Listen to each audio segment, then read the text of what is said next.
UPSC pre 2023 में question पूछा गया था ग्रीन हाइड्रोजन के ऊपर। तो आपको तीन स्टेटमेंट दिए हुए थे और बताना था कौन सा सही है। पहला स्टेटमेंट था green hydrogen can be use directly as a fuel for internal combustion.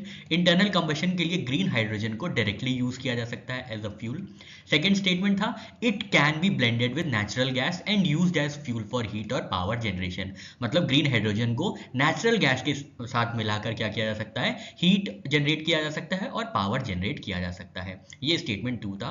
Statement third था green hydrogen can be used in the hydrogen fuel cell to run vehicles. Hydrogen fuel cell से जो vehicles run किए जाते हैं, operate करते हैं, उनमें भी ग्रीन हाइड्रोजन यूज किया जा सकता है। तो ये तीन स्टेटमेंट दिए हुए थे और तीनों ही स्टेटमेंट बिल्कुल सही हैं। इनको अभी हम लोग विस्तार से देखते हैं।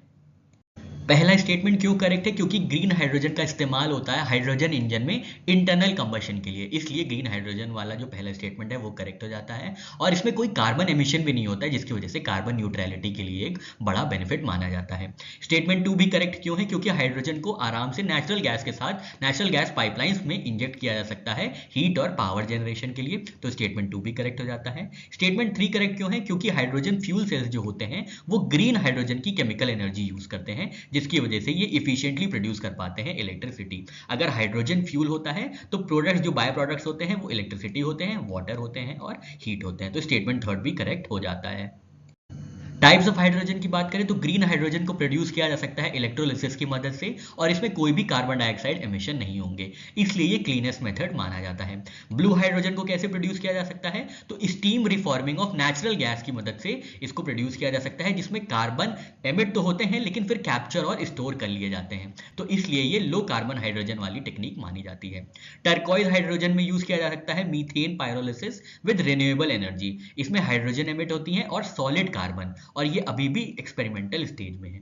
ग्रे हाइड्रोजन को बात करें तो ये जनरेट होते हैं थ्रू स्टीम मीथेन रिफॉर्मेशन, जिसमें CO2 रिलीज होकर एटमॉस्फेयर में चला जाता है, इसलिए इको फ्रेंडली मेथड नहीं है ये।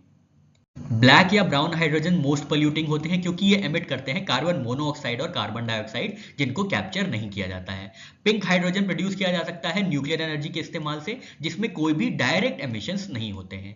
येलो हाइड्रोजन को यूज किया जा सकता है electrolysis using solar and mixed energy resources. ये डिपेंड करता है एनर्जी सोर्स पे, तो इनका ड्यूअल यूज टर्म है। ये फॉसिल फ्यूल और रिन्यूएबल एनर्जी मिक्स के साथ यूज किए जा सकते हैं।